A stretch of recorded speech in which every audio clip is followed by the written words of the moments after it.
Будучи гражданином 3 государств – России, Германии и Франции, Василий Кандинский никогда не забывал, откуда он. Родина целиком и полностью нашла свое отражение в его творчестве.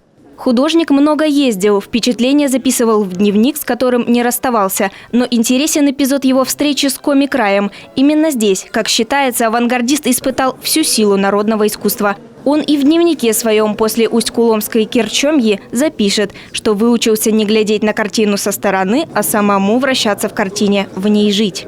Когда он вошел в их избы, увидел то, что каждый предмет,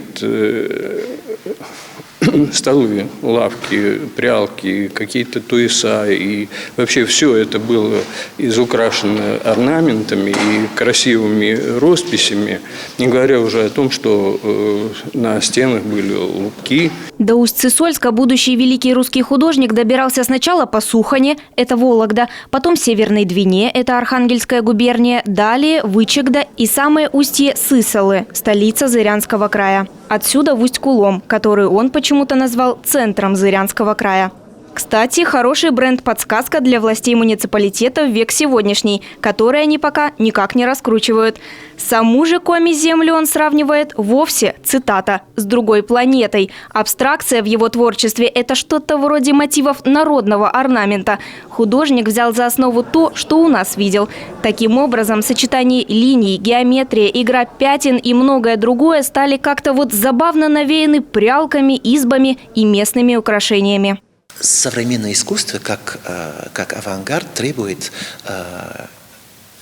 изучения. Мы все думаем, что вот здесь мы находимся в зале, где есть пейзаж, и мы все сразу понимаем. На самом деле, очень часто художники вложили не только впечатление от того, что они видели, но они изменили. С появлением фотографии потребность в точном изображении действительности ослабевает. Пропуская мир через себя, авангардисты показывают его в совершенно новом, еще пока неизвестном свете.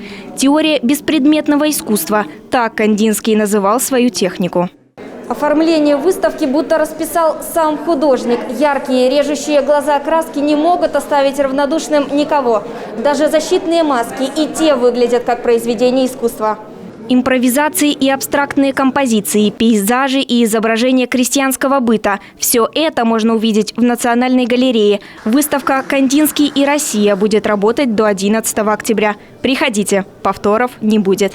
Виктория Денисова, Вячеслав Беспалов, Олег Юшков, телеканал Юрган, Сыктывкар.